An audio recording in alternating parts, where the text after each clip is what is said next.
To everyone that's joined, thank you for taking your time out of your day. I know you have probably many more choices than listening to a pre-budget chat on business rates. So thank you for taking the time for this. Really appreciate it.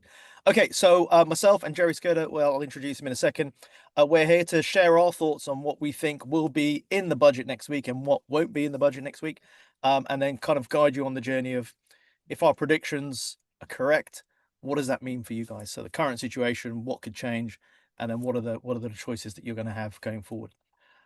So Mark is going to be reviewing the chat. So if you have any questions that come up, please feel free to type away in there, and we have allowed time at the end for that as well. Okay. All right. So myself, Shailesh Patel, I've been working in the MT rates for charities sector for over 15 years now. So we've been doing this for a long time. So we get a good understanding of how business rates works. I'm just going to, sorry, I need to make sure I click ahead. There we go. That's myself. And Jerry is just joined the team recently, actually, in terms of this presentation. He works for Newmark, was Gerald Eve. Jerry, I'll let you introduce yourself. Oh, crikey. Yeah, well, yeah, I've been in business rates for over 40 years. I think it's nearly 45 now with Gerald Even, as you say, now Newmark. Yeah, seen a lot of change, a lot of promise change. Very brave man to say they can predict what's going to be in the budget next week. I think we've seen a lot of in out and shake it all about, as the Speaker of the House called it. But yeah, we can give it a go to tell you what we might think might be happening in the world of business rates. Yeah, absolutely. We're not crystal ball learners, but Jerry is someone that I normally talk to on a regular basis when I want to get an insight and find out what's going on at real ground grassroots levels as to what's changing from a practical perspective, as well as talking about policy and stuff as well. So we'll be covering different sections and overlapping at times as well. So why are we running this webinar? So we are here to basically help you we're going to show you three things. Firstly, the expected decisions on business rates reform, how those decisions will affect you, and the practical steps you can take and why.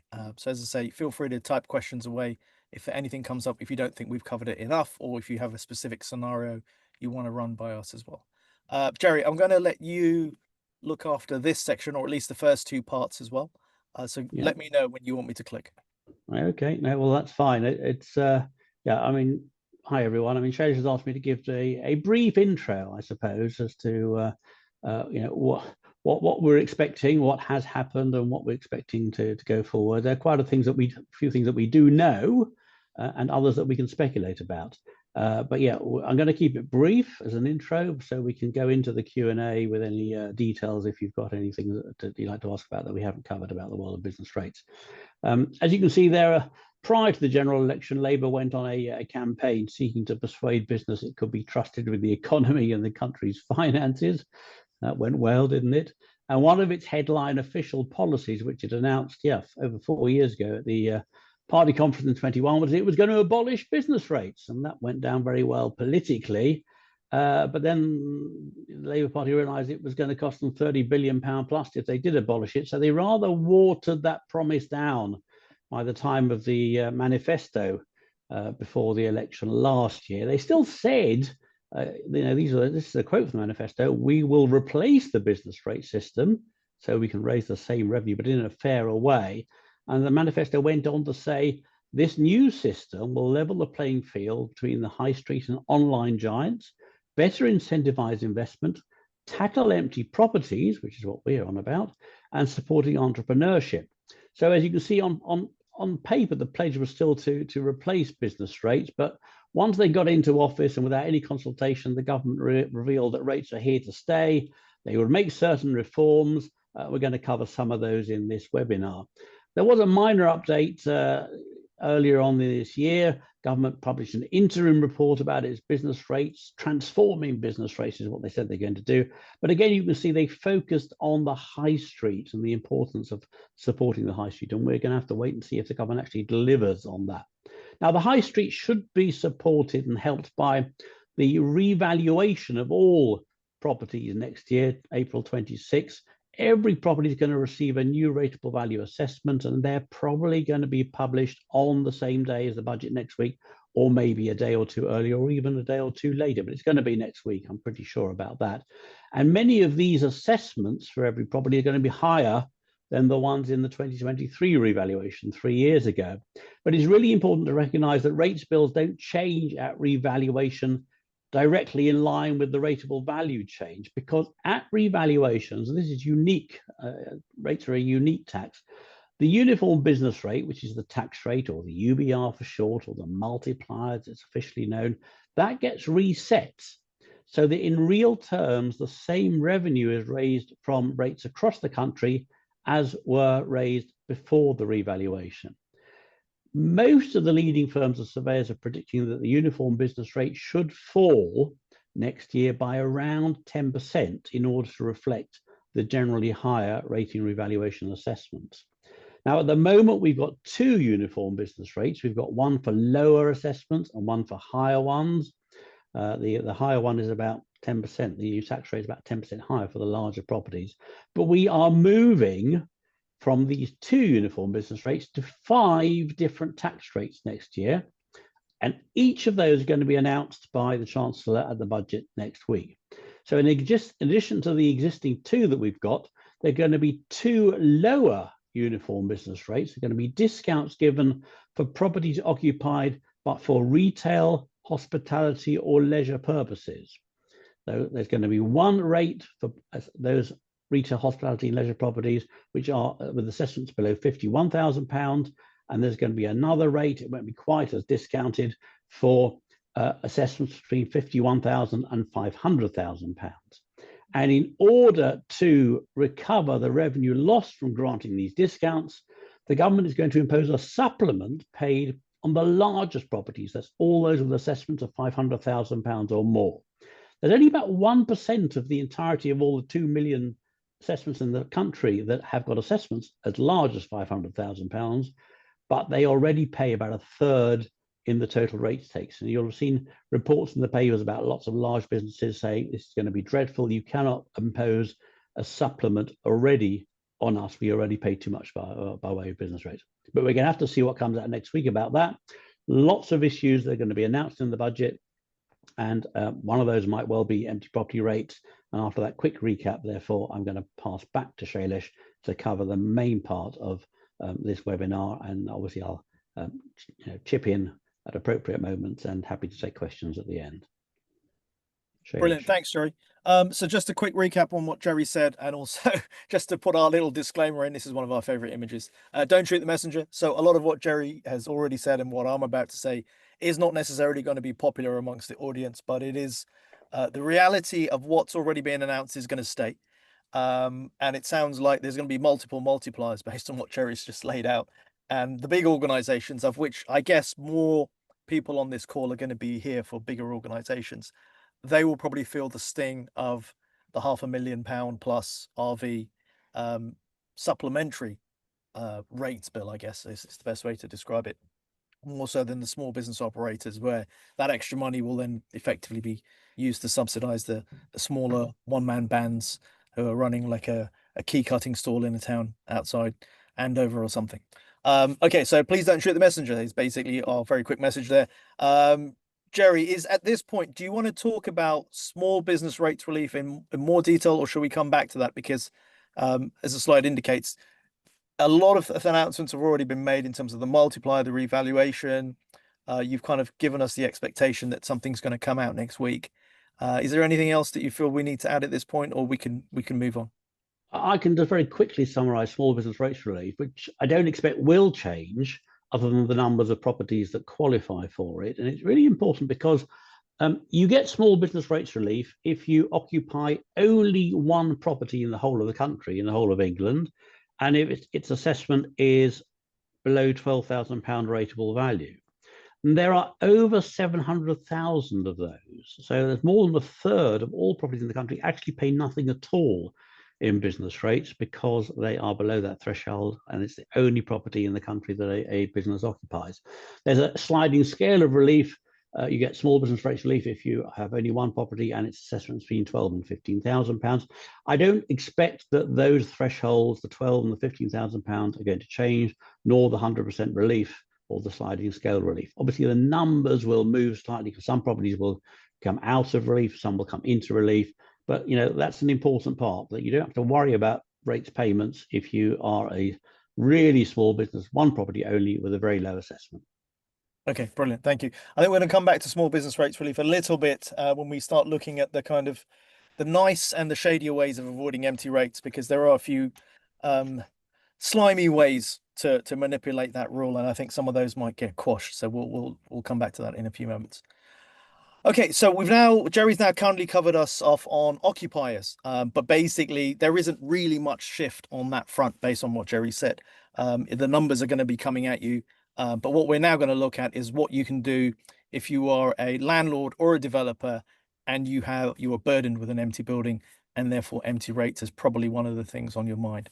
Okay, so what we have here is, well, I think our headline suggestion, and this is part of the reason why Gordon Brown introduced it. And by the end of this parliament, empty rates on a big scale is going to be 20 years old. So Labour and Tory have been around for a while, in one guise or another, and it's not changed. It's basically going to stay, and I think it's just going to stick because it's a good tax collection tool. It's easy to spot, and it's one that probably, it's my unofficial bit, doesn't lose you many votes. So I think it's going to stick around. So, but one of the reasons why it was introduced by Gordon Brown was it was a tool to encourage people to make deals rather than buildings sit there empty for too long. And hence, the first thing that you can do in order to mitigate empty rates is to make sure it's not empty. So make a deal. It's basically strongly encouraged, whether that's to a commercial tenant, whether it's rent free for a while, or whether you do repairs for them, or it's heavily subsidized perhaps for a charity, then that is one of the things to potentially look at. And if you are not able to do that or unwilling to do that for whatever reason, but then beyond that, you basically have a choice, which is, and we're going to describe it as, you either play fair, which means pay the empty rates. Alternatively, you can play roulette. And when you play roulette, it's a gamble. Sometimes it will work, sometimes it will not work. And also, there's a question of reputation will come up as well. So those are the things that we're going to kind of delve into a little bit more for most of this presentation. So why did we decide to call it playing roulette? So here's, for those of you who like reading up about business rates, these are some very recent headlines. In the Guardian newspaper, The Economist, BBC London News also covered this as well. And if you type in Snail Farm, Liverpool, you'll find something a little bit older. But there is a lot of question marks and public sentiment, basically, which is why the media outlets pick up on this. Is like, well, really, are people doing things like putting a couple of snails in a box in a 10,000 square foot office in Marylebone or in Lincoln's Inn Field, which is the home of lawyers, and saying, oh, this is a snail farm. Farms don't pay rates, so go away to the local council. And these are the sort of things where it is literally unpalatable.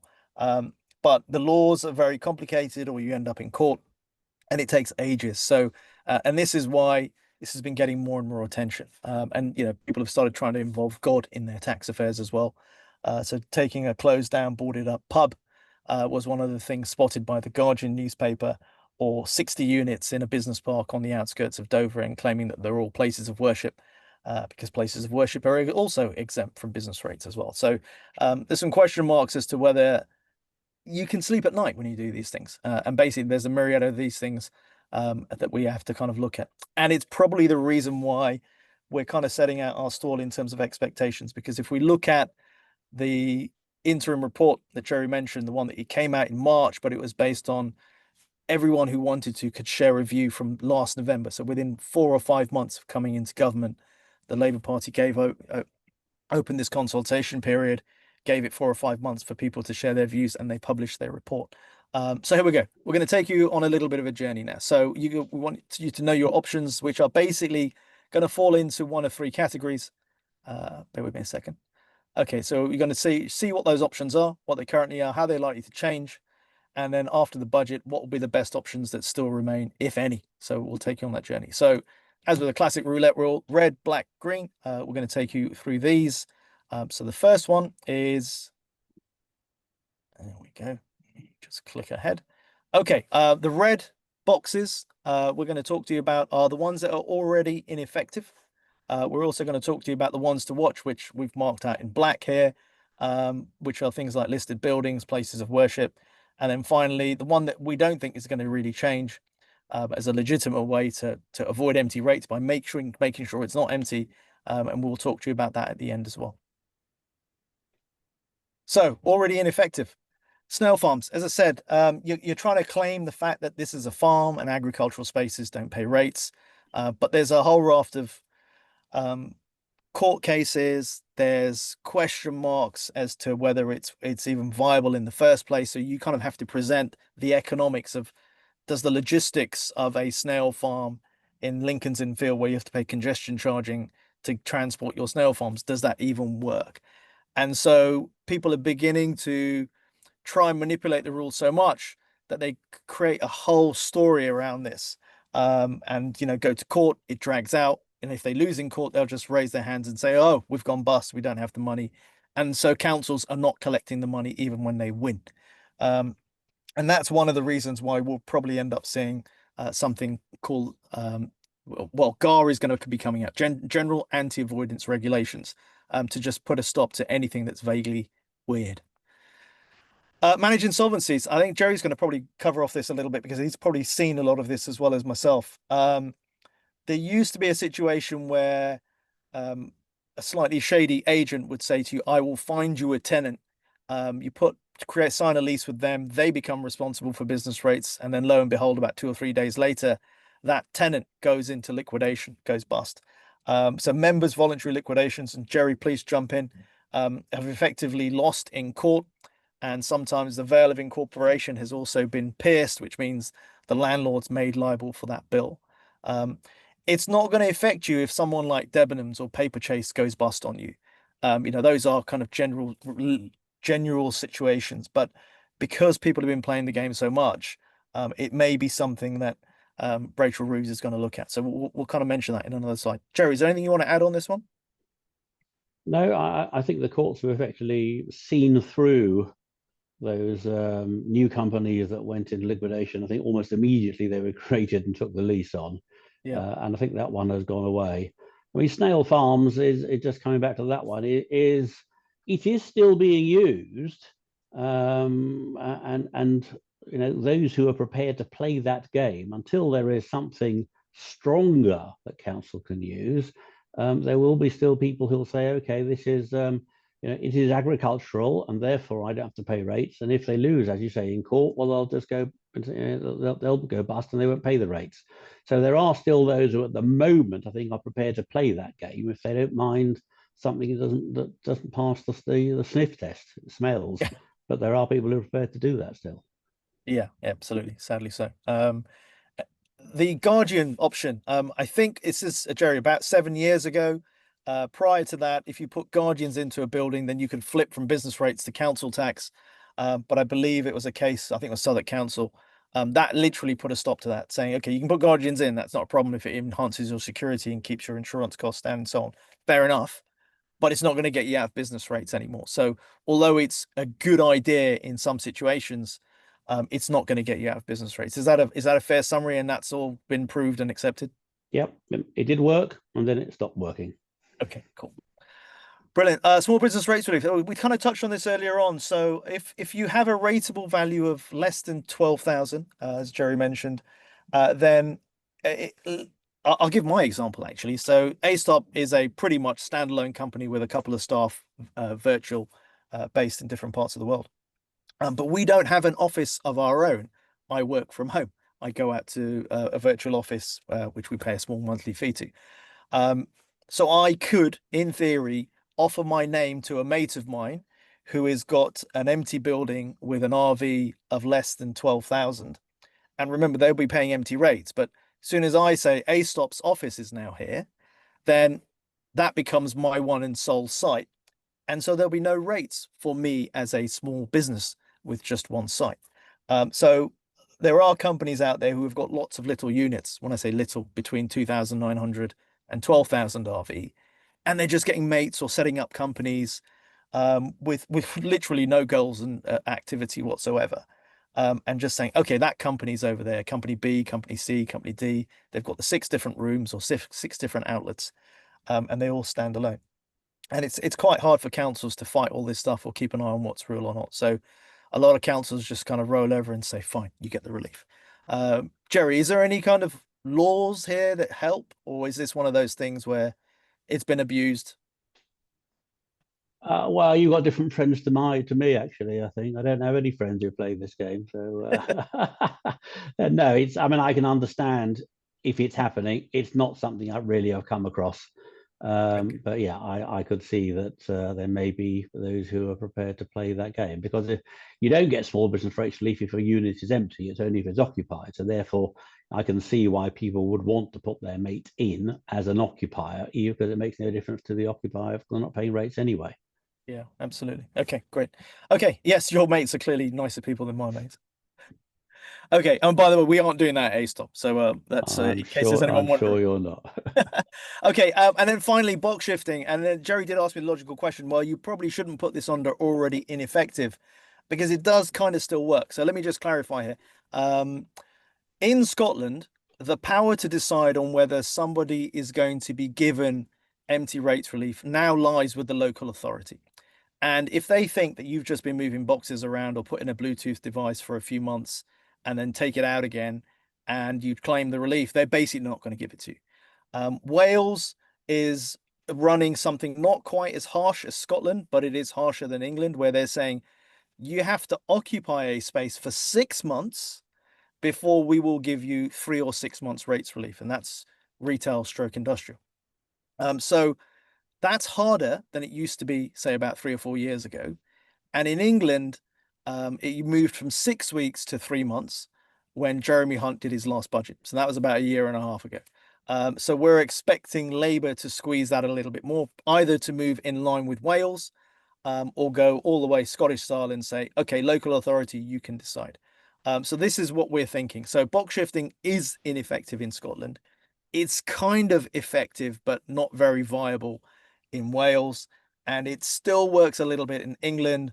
But the best that you're going to do is pay rates for 3 months, get exemption for 3 months, and repeat the cycle. So you'll never do as well as you used to with the old style box shifting or Bluetooth device using.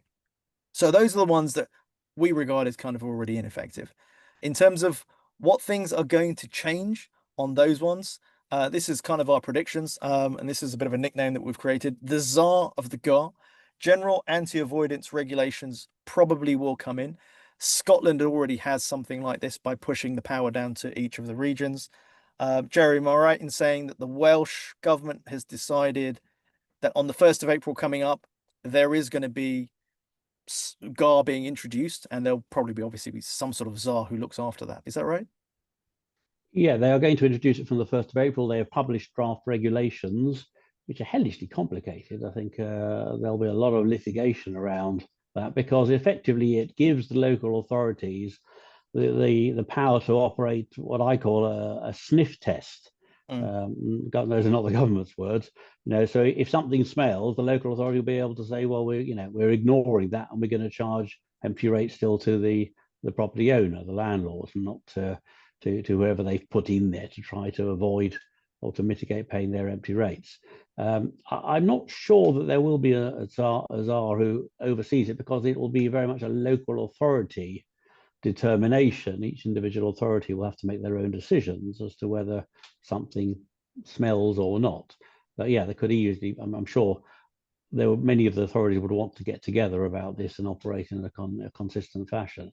So yeah, that is something that is definitely going to happen in Wales. And yeah, I think we can predict that there is going to be movement in England, either in the way that you've described it to move down towards the Welsh angle, or maybe to do that as well as bringing in the general anti-avoidance rules. So we could find it's got to be a minimum of 6 months occupation before you get a fresh rates-free period.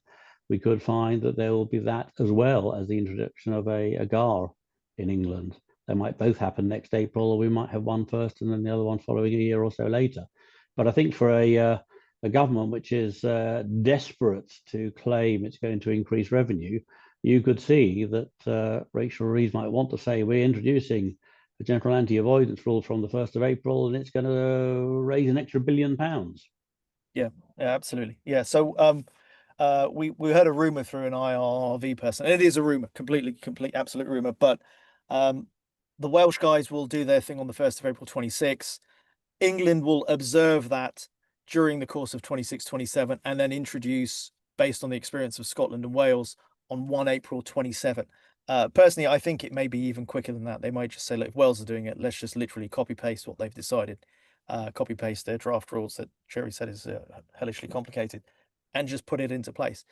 The advantage, I guess, for them is going to be if there is someone trying on some sort of weird liquidation thing or trying to say it's a snail farm, they don't have to wait ages and ages to go to court. They have the power to basically say, I'm ignoring that and just carry on chasing the landlord. So that may be the reason why there is some sort of uber czar that's created, or at least the power kind of shifts in that direction as well. Okay, so that's the czar power. Faster and fairer decisions in court. There's constantly headlines about, okay, the justice system's all a bit clogged up, and it may not be a massive number of cases, but it just seems to be unnecessary to wait 1 or 2 years to say no, you can't run a snail farm in Chancery Lane, and it just seems to be a kind of waste of time and resources. So I think there is probably an angle there as to why we should expect to change. Um, Someone needs to guard and protect company law and small business rates relief. So again, I think generally general anti-avoidance regulations will do that. Again, mates with companies created specifically just to fill an empty shop or an office with a couple of boxes of junk, and say, okay, that's my only business site of occupation. I want to be exempt from up to £6,000 of annual rates, and it's not necessarily big numbers on an individual scale, but when you add in a lot of them, it can make quite a difference. So that's definitely something I think we should be expecting. And again, this may feel really harsh, but if we bear in mind that Gordon Brown introduced this, and the Tories have not got rid of it as the carrot and stick, and this is the stick to kind of encourage landlords to make deals or developers to get on with things. Um, if a unit goes, if a Debenhams or a Paper Chase goes belly up, then the landlord is maybe trying to market it, but they're not going to pay rates or try as hard if they're not having to pay out empty rates. And at the moment, a liquidation or an administration could go on for years because of just the way the insolvency practitioner industry works. So there may be a kind of another stealth tax, if you wish to call it that, if there is a cap of 9 months, because that gives the insolvency practitioner enough time, he'll know within 9 months as to whether that shop and that unit or that business is going to be resurrected and that space is needed. So they may just put a cap on, say, any 9 months from any liquidation or administration date. After that, the lease is automatically disclaimed and it's back with the landlord who needs to start paying empty rates. So as I say, please don't shoot the messenger, but this is just something that I think they are going to be contemplating to raise money and get deals done. Cap, squeeze, and squash. I think we've kind of covered that. So basically, in Scotland, you've got a cap, which it's actually it's squashed in Scotland. In Wales, it's capped because the period has gone to 6 months, and there's been a bit of a squeeze under Jeremy Hunt, and this is the first time there's going to be a big budget for Labour to actually squeeze that a bit more, and they've got the precedent of Wales and Scotland to probably do a bit of a squeeze as well. So those are the things that we're anticipating in those categories that were already ineffective. So basically squeezing those things a bit more, streamlining the process. So let's turn our attention now to the 5 other ones, the ones to watch, and just to see what might change on these ones. Again, we're talking about empty rates, just to see what impact these rule changes are going to have. So the 5 to look out for here: listed buildings. Currently, they are completely exempt from empty rates. Rateable value of less than £2,900, completely exempt from empty rates. Again, councils can't even be bothered to bill you, to be honest with you, and the numbers are relatively small, so I'm not sure if anything's going to change on that one. Next in use by charities and also sports clubs. So this is one that sometimes has been manipulated by some charities and some landlords who've kind of encouraged them to like take a lease but don't actually move in for long periods of time, and then move in just before the end date to claim 100% relief, not just 80% relief. Ipswich Council successfully took an arty charity to court and won, saying that this has just been a bit of a ploy. It wasn't really any proper use. It wasn't wholly or mainly used for charitable purposes, and on those grounds, we're not going to give you the 100% relief either. And that charity went under as a result.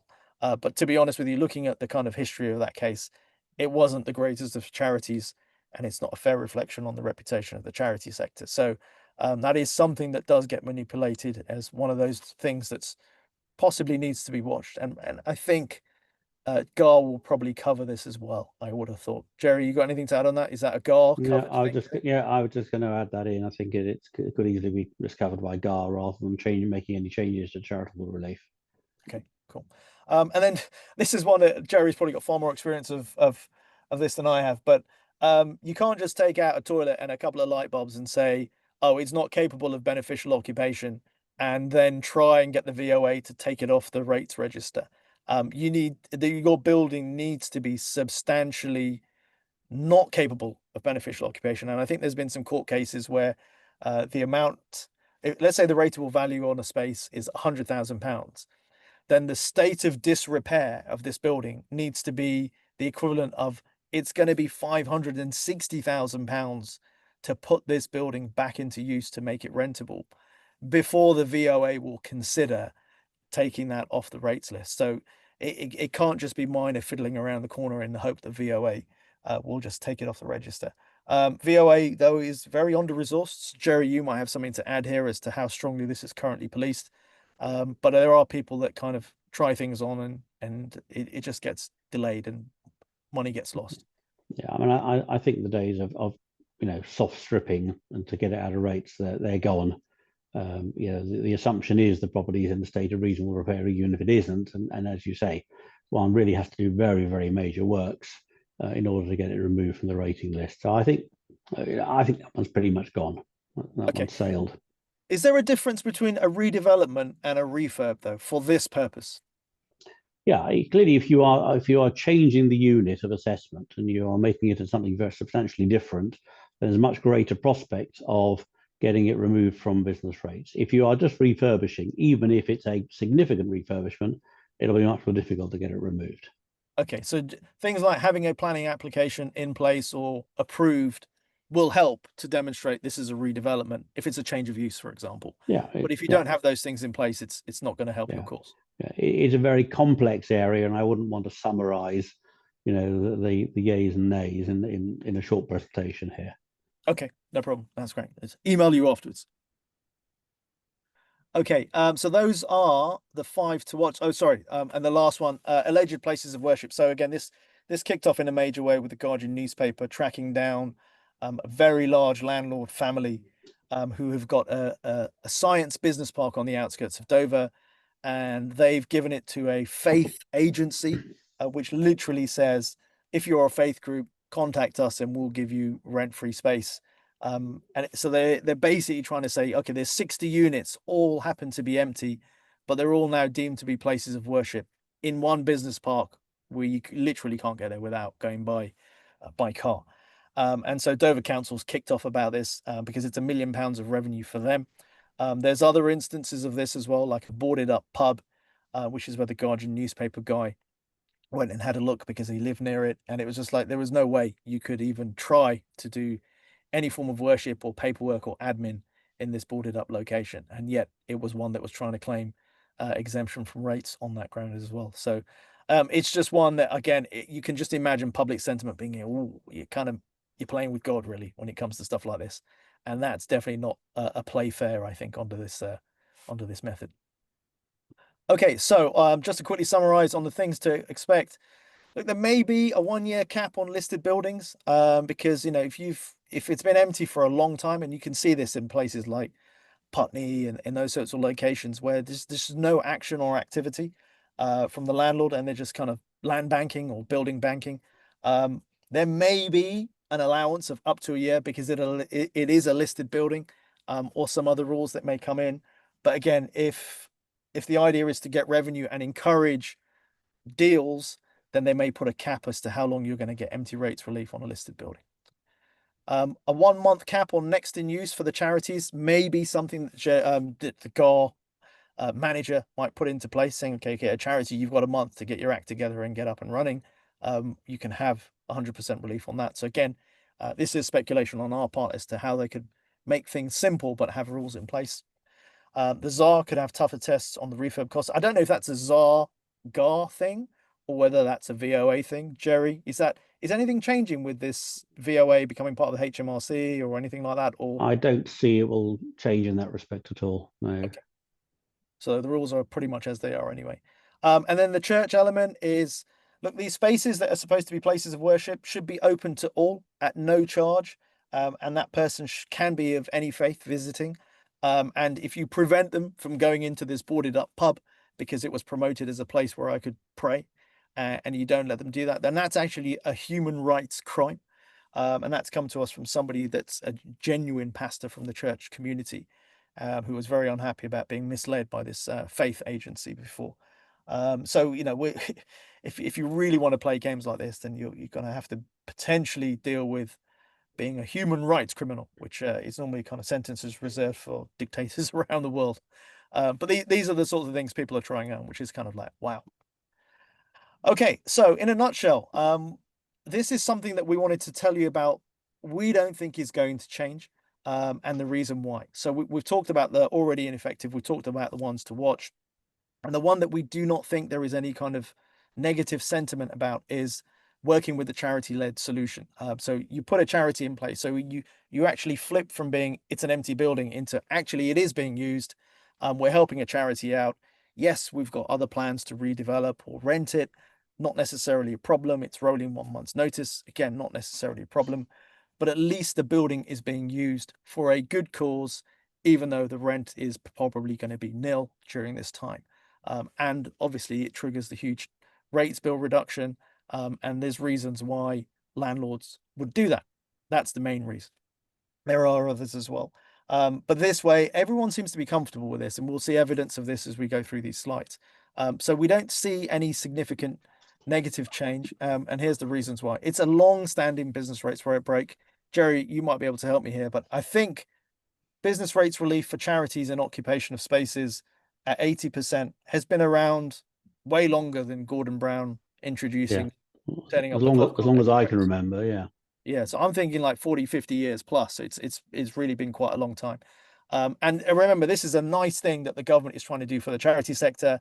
It is very much outside the murky world of trying to avoid empty rates. So we just don't think it's going to get caught up in this. Public sentiment is for supporting charities. And when times are hard, recessions, when people have got uh, free low income, low income that's kind of free after mortgage. Those are the times when charities services are needed the most. So that it's kind of like a reverse pendulum. So what you'll find is charities need more help when times are hard for everyone, because they have more services they need to provide. So there is general public sentiment for the charity sector. And it's consistent with other tax breaks. I'm just going to quickly take you on this journey as to, again, why we don't think this is going to change. So there is another very unknown piece of legislation, which I know because my about past accounting days, where in the same way, if you donate a piece of clothing into an Oxfam charity shop, you might get an email a week later saying, "Dear Jerry, we sold that pullover for £20. You said you're a UK taxpayer. You can now claim gift aid on that as though you handed over a £20 cash donation." So although no money has changed hands, you've donated a piece of clothing, you're going to be potentially paying less tax, or at least the charity will benefit from that as well. The concept transfers to property as well. If a landlord is donating space rent free when he should have charged 100 grand for rent on that space, as long as it lasts more than a year, because that's the test from HMRC, then that's a tax deductible item for the landlord. So you can see where there's government support for the charity sector in more places than one. And that was introduced relatively recently, I think probably less than 10 years ago, maybe 12. And that was to introduce the idea of meanwhile use. So use it for charity purposes whilst you're doing other things. And this was a tax break they introduced to breathe some life back into buildings. And again, coming back to the forward in the business rates interim report that came out in March, the very first page, the one-page summary, the last paragraph talks about supporting high streets and communities. So again, this piece of legislation is consistent with that. And so we don't think anything negative is going to come out from this one. We've also worked with some landlords and developers where the reactivation of spaces that have been unused for 3 years has triggered a massive SIL saving for some of those landlords. And that's tipped the potential project of converting, let's say, an ex-Bromley Council office into 75 flats, which is a project that the council didn't want to do, so they sold the building, and a developer would not have been able to do if he wasn't being given permission to be exempt from the sill, because it was literally making the project unviable. That it was a £750,000 sill liability, which is 10 grand a flat. Um, and yet, by working with the charity sector for a set duration, there was an exemption granted for that. So again, you can see the feeling of, okay, we need this housing. That office is never going to get used again. We need to make sure this works. So these sorts of triggers do exist. The other things worth knowing on this is to another reason why we don't think this solution is going to get broken during these changes. It is actually the preferred solution for the insurance industry. Insurers do not like empty commercial buildings. Breaking into a residential empty building is a crime, but bizarrely, breaking into an empty commercial building is not a crime. And so the police rarely even turn up, or they'll basically say, you need to get bailiffs and you're going to have to go through courts to get these guys out. Um, and so insurers really just don't like them. And of course, you can get disrepair, you can get broken pipes if a building's not being used. So the insurance industry is normally calling upon us as well now to try and find solutions that will reduce security costs, reduce the risk of insurance floods, and so on. And that will obviously help the landlord as well. It enables, and this I think is something that's becoming more mainstream. This is a good thing in that sense. Corporate social responsibility, CSR or ESG, environmental and social governance. These are big things now. And basically it's part of your agenda as to what you want to do as a business, whether it's to do better in terms of recruitment, to win over clients, maybe it's part of your supply chain. You need to do more than just make money. And so giving out rent-free space to a charity at the same time as saving money on that empty commercial building is a win-win situation. And then bringing it on, making it win-win-win, councils sign off on this as well. So councils, I mean, we've never had to go to court with a council that says we don't think you're using it for charitable purposes, but that's because we actually genuinely do use these spaces. So they don't mind handing out the 80% relief. And Jerry, correct if I'm wrong, but that's funded by national government. Is that generally speaking how the model works? There might be a few tweaks Yeah. here and there. Yeah, I think the top up from 80% to 100%, which is a discretionary top on local authorities, that would have to be met locally, but the 80% is centrally funded. Yeah. So the 80% is pretty much there if you're genuine, and the local council will police that and collect it. They'll collect the 20% remaining. But basically, councils are normally pretty happy with it because we are delivering something to that community or at a national level. So again, these are other reasons why we don't think this is going to be negatively impacted by the changes. So Jerry, you're welcome to jump back in at this point. Just going to cover off on a quick summary so that we can then go to questions and see what the questions are out there from Mark. So Jerry, don't expect any announced changes already made to be undone. Likely clamp down on various unethical loopholes to encourage commercial deals. As I say, that's kind of been an underlying theme to support communities, especially in high streets, and free up court time. And the czar of the GAR is a possibility. The exact how operations of that, I guess time will tell. But I think the Welsh model that Jerry's been reading up more carefully than I have will probably be able to give you a good insight on that. Genuine-led charity solutions offer multiple benefits. So that's probably the one that's going to stay. And that is everything from us. So we're here for questions. Mark, I'm going to hand over to you now to lead us into answering some questions, and then we can then close and give you a link to the QR code to the equivalent seminar for this for 1 week after the budget. Great. Thank you. And thanks for sharing all that information with us. It might have felt like a bit of like an information dump for some. But I think you guys covered it really well. Okay, we have one question from Amit. Well, yeah, a comment and a question. He said, I manage serviced offices, and in the past, offices were split into smaller units and rated individually, allowing us to take advantage from SBRR. We have tried this recently, where we have had an entire office floor that was split, but the split was rejected by the VOA, stating that we, as the operator, had significant control over the unit and therefore would be liable for the full rates of the office floor, even though each of the smaller units are occupied by small businesses who would ordinarily qualify. Is this a new policy, or have we been assigned a strict inspector, and do we have any options? Jerry, this one's for you, I think. It is, I think, yeah.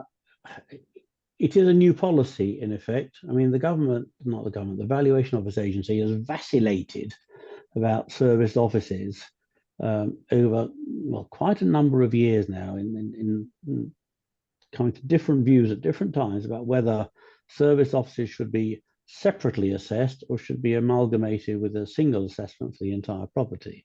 Of course, the industry in the main wants them to be separately assessed because small units can qualify for small business rates relief, and that, of course, is a big benefit. But relatively recently, the VOA decided actually that they really ought to be part of a single assessment.